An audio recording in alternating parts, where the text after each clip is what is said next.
রূপ দিয়ে কেবল চোখ ছোঁয়া যায়, আর ব্যবহার দিয়ে মানুষের পুরো হৃদয়ে দখল করে নেওয়া যায়। যাই হোক, আসসালামু আলাইকুম, সবাই কেমন আছেন? আশা রাখছি আল্লাহর রহমতে ভালো আছেন। আলহামদুলিল্লাহ, আমরাও ভালো আছি। আজকে একটু টমেটো দিয়ে রান্না করবো বেলে মাছ। সেই রেসিপিটাই আপনাদের মাঝে শেয়ার করব। এই জন্য প্রথমে আমি পেঁয়াজটাকে ভেজে নিয়েছি, একটু কাঁচামরিচ দিয়েছিলাম, মানে তেলের মধ্যে পেঁয়াজ ভেজে নিয়েছিলাম, কাঁচামরিচ দিয়েছি। তারপর দিয়ে দিয়েছিলাম টমেটোটাকে একটু ভেজে নিয়ে একটু নরম করে তারপরে দিয়ে দিলাম হলুদের গুঁড়া, মরিচের গুঁড়া আর লবণ, আদা রসুন বাটা। তারপরে ওগুলোকে কষিয়ে তারপরে একটু মাছটাকে ধুয়ে নিচ্ছি।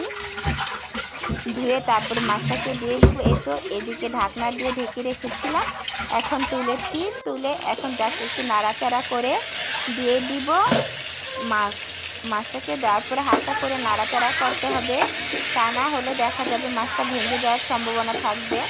তাই আমি আস্তে আস্তে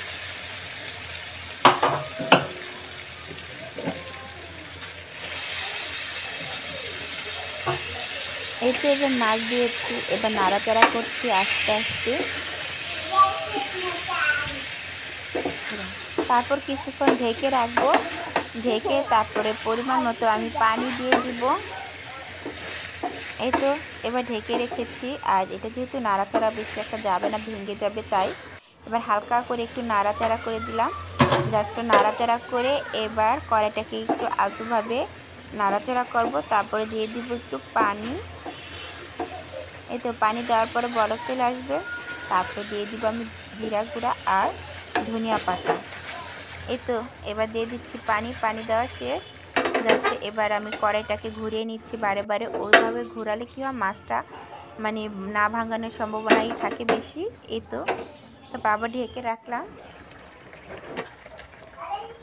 তারপরে একটু ঢাকনাটা আবার তুলে নিব। বলক চলে আসার পরে দিয়ে দিব আমি জিরা গুঁড়া।